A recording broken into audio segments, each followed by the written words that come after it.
Former Illinois Congressman Joe Walsh announced Sunday, on ABC News This Week, that he will launch a primary challenge to President Donald Trump in 2020.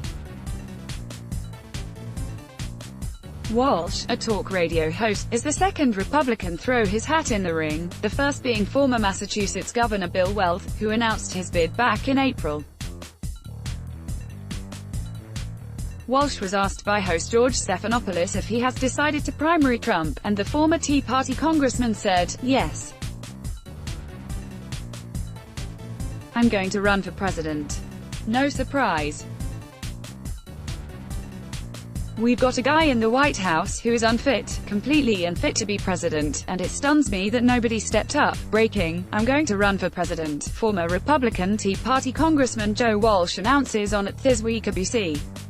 "We've got a guy in the White House who is unfit, completely unfit to be president, and it stuns me that nobody stepped up." https://t.co/p6 is 1j1va4pic.twitter.com/osct3l7zets. This week, at This Week ABC, August 25, 2019, Stephanopoulos brought up the overwhelming Republican support Trump holds, with just about every poll showing 80% support for the president. Walsh believes that Trump's popularity is partly due to a lack of an alternative, and that the country is sick of this guy's tantrum. Related: strip mining could come to Grand Staircase Escalante National Monument. Trump ranks with Mother Teresa on women's issues. Surrogate claims they don't have an alternative.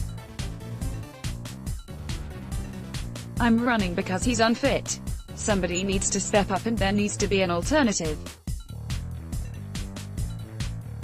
The country is sick of this guy's tantrum," Walsh said, adding, "He's a child. Again, the litany, he lies every time he opens his mouth. I'm running because he's unfit. Somebody needs to step up and there needs to be an alternative. The country is sick of this guy's tantrum. He's a child," Joe Walsh tells it GS Stephanopoulos when asked about GOP support for Trump. https://t.co/blwbg7@calpic.twitter.com/kefco7sjml. This week, at This Week ABC, August 25, 2019, Walsh went on to criticize Trump's recent tweets about raising tariffs on China, which shook financial markets this past week. "Look at what happened this week. The President of the United States is tweeting us into a recession. I can tell you, George, that most of my former colleagues up on the Hill, they agree privately with everything I'm saying," Walsh said. Stephanopoulos asked, "If that is so, then why are practically no other Republicans speaking up?" Walsh answered, "Because they're scared to death." Stephanopoulos brought up a tweet from Trump's other Republican primary challenger, William Weld. Weld wrote, "Donald Trump is a clear and present danger to our country," and included the hashtag. Stephanopoulos asked Walsh if the amendment should be invoked. "It should be looked at," Walsh said. "We've never had a situation like this. You can't believe a word he says. Again, I don't care about low politics. That should concern you. He's nuts. He's erratic. He's cruel. He stokes bigotry. He's incompetent. He doesn't know what he's doing. It should be looked at," Joe Walsh says when asked if the 25th Amendment should be invoked. "We've never had a situation like this. You can't believe a word he says. He's nuts. He's erratic. He's cruel. He stokes bigotry," Walsh says about Prey. Trump https://t.co/blwbg7@calpic.twitter.com/wofunnies04. This week, at This Week ABC, August 25, 2019, Walsh was questioned about his own support for Trump in the past and his trolling and conspiracy theories about former President Barack Obama. Walsh said he has some regrets. "I said some ugly things about President Obama that I regret. And it's difficult. I think that helped create Trump. And I feel responsible for that," Walsh said.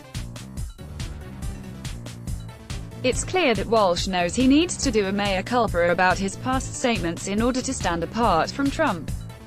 But it's hard to see how he can accomplish that, as Stephanopoulos then followed up by reading some of Walsh's hate and racism-filled comments from just 2 years ago.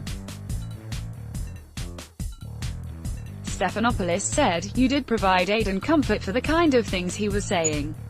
You mentioned Obama. You called President Obama a Muslim, an enemy, a traitor, and you often spoke out on racial themes." Stephanopoulos continued, "I want to show a couple of tweets that you had right there. Number 1, we lowered the bar for Obama. He was held to a lower standard because he was black. Then a few months after that, you tweeted, Senator Kamala Harris said something really dumb. There, if you're black and a woman, you can say dumb things. Lowered bar, that's kind of textbook racism and sexism," Stephanopoulos said. Walsh then went on to say that a Trump presidency has made him reflect on those type of statements and that he has apologized for them. "I'm bearing my soul with you right now on national TV. We have a guy in the White House who's never apologized for anything he's done or said. I think it's a weakness not to apologize. I have. I helped create Trump, there's no doubt about that. The personal, ugly politics. I regret that. And I'm sorry for that." Walsh said, "I helped create Trump and George, that's not an easy thing to say," Joe Walsh tells it GS Stephanopoulos.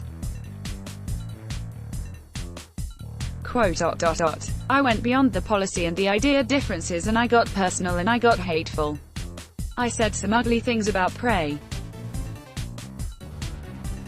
Obama that I regret." https://t.co/blwbg7@cowpick.twitter.com/pld98cs6u. This week, at This Week ABC, August 25, 2019 Walsh has a lot to prove if his about-face is to be believed.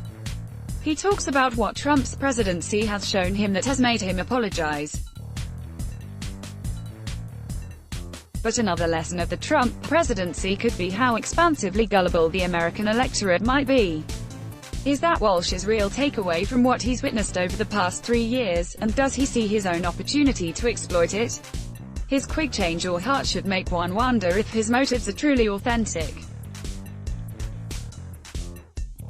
In this article, Barack Obama, Donald Trump, George Stephanopoulos, Joe Walsh. Want more Rolling Stone? Sign up for our newsletter. Let's block ads. Why?